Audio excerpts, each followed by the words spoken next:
Eco friendly दिए की चर्चा अभी कई सालों से हो रही है, लेकिन सोचिए कितना अच्छा होगा अगर वेस्ट का भी बेस्ट तरीके से उपयोग हो। जी हाँ, आज बिहार तक आपको ऐसे ही खबर से रूबरू करवाएगा। मुजफ्फरपुर जिले के कुछ ऐसे ही लोग हैं जो वेस्ट को फेंकते नहीं बल्कि उसका समुचित इस्तेमाल कर रहे हैं।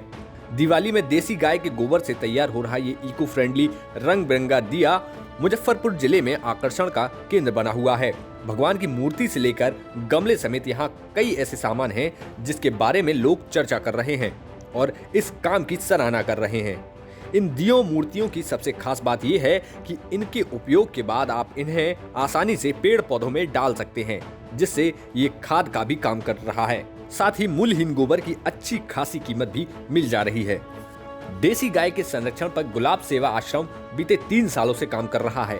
पहले तो यहाँ प्रयोग के तौर पर दिए बनाए जाते थे, पर अब कई लोग जब इसमें दिलचस्पी दिखाने लगे तो इसका उत्पादन और तेजी से होने लगा। दीपावली में देसी गाय के गोबर से मुजफ्फरपुर के डॉक्टर शंकर रमन और इनकी पत्नी डॉक्टर साधना दीप शुभ लाभ भगवान की मूर्तियां बना रहे हैं। मोमबत्ती और चाइनीज लाइट के उपयोग की जगह गोबर से बने इन सामानों की इस क्षेत्र और आसपास के इलाकों में अच्छी खासी डिमांड है।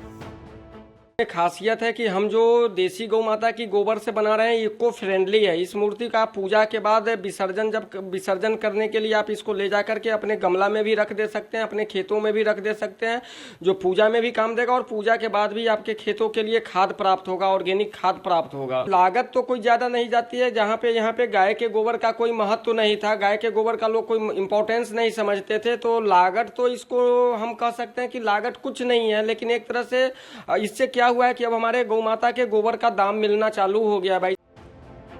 स्वास्थ्य, शुभ लाभ और लक्ष्मी गणेश की मूर्तियों के निर्माण के लिए देसी गाय का गोबर ही मूल तत्व होता है। 80% गोबर में मिट्टी, चूना और मजबूत होने के लिए लकड़ी का बुरादा मिलाया जाता है। इसी मिश्रण को सांचे में ढालकर विभिन्न आकार में तैयार किया जाता है। इसके बाद आसपास के कुम्हारों को देकर इन मूर्तियों को प्राकृतिक रंगों से रंगा जाता है ताकि ये पर्यावरण के अनुकूल रहें। डॉक्टर शंकर रमन की पत्नी डॉक्टर साधना रमन कृषि यूनिवर्सिटी में प्रोफेसर हैं और वे भी अपने पति का इस गोबर के प्रोडक्शन कार्य में काफी सहयोग करती हैं। जी, हम लोग की इच्छा है कि इसका काफ़ी लोग प्रयोग करें, क्योंकि ये गाय के गोबर का मूल्य मिलेगा लोगों को। गाय पालने पर लोग की इच्छुक भी होंगे और उनकी आमदनी भी बढ़ेगी। हमारी तो इच्छा है कि ये वर्क हम लोग इतना करें और इसका प्रचार प्रसार थोड़ा ज़्यादा करें ताकि सभी गांव के लोग देसी गाय को पाले और वो लोग से प्रोडक्शन बन करके आ जाए ताकि हम लोग मार्केट में इसको डालें, क्योंकि ये इको फ्रेंडली है। बढ़ते प्रदूषण के दौर में गोबर से दिवाली में प्रयोग होने वाले सामानों को बनाने की ये पहल काफी उपयोगी साबित हो रही है। बिहार के इस क्षेत्र की इस छोटी सी पहल को जरूरत है अपनाने की और इसे बढ़ावा देने की।